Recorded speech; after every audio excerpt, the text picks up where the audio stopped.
Moi, je suis fasciné sur comment les stats et les faits peuvent exister et les opinions des gens et que ça semble pas connecté ensemble. Alors moi, j'essaie d'être dans le milieu puis d'essayer de prendre ça puis de leur mettre ça dans la tête. Bienvenue à Vérité et Conséquences.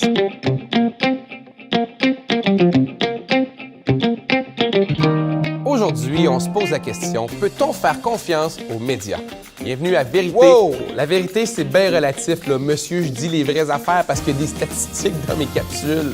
Dans ma recherche et avec ma recherchiste, je cherche à avoir des faits, des stats, des trucs qui vont m'aider à convaincre les gens ou à leur apprendre quelque chose. Je suis pas dans la chronique, je suis pas dans l'opinion ou dans le... j'essaie là, de moins biaisé possible, mais je suis pas dans l'émotion.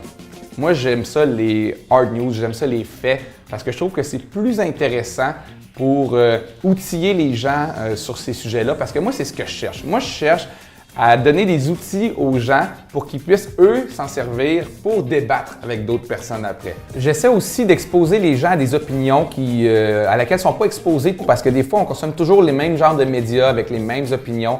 Et ça a un nom, ça s'appelle le sédentarisme culturel. Sédentarisme culturel? Oh my God, ça sonne intelligent. Faut que je plug ça un jour d'une entrevue. J'ai toujours dit que je voulais plugger ça d'une entrevue. Oh non, pas des nuances. Qui tu penses qui va partager cette capsule-là? Il y a deux difficultés dans ce que je fais. Premièrement, il y a les sujets qui sont très polarisants.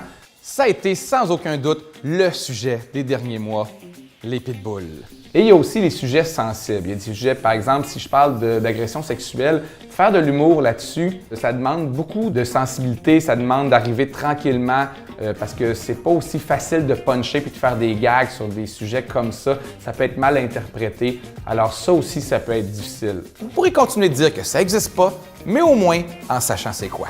Mon sujet de prédilection, c'est d'arriver à comprendre l'humain. C'est ma fascination, j'essaie de comprendre l'humain et tout, c'est vraiment ce qui englobe toutes mes capsules. C'est pour ça des fois que j'essaie d'expliquer le chemin mental que les gens font, soit parce que pourquoi ils comprennent pas telle affaire, pourquoi ils pensent telle affaire.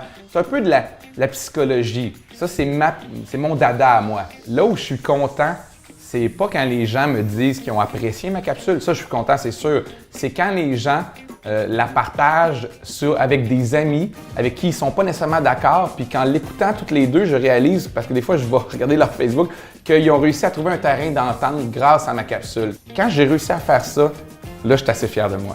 C'est un peu ce que j'aimerais que ça soit marqué sur ma pierre tombale. J'aimerais que ça soit écrit. Il a donné des outils aux gens pour débattre. C'est ce que j'essaie de faire. C'est lui qui l'a dit. Qu'est-ce que ça veut dire? Aucune idée.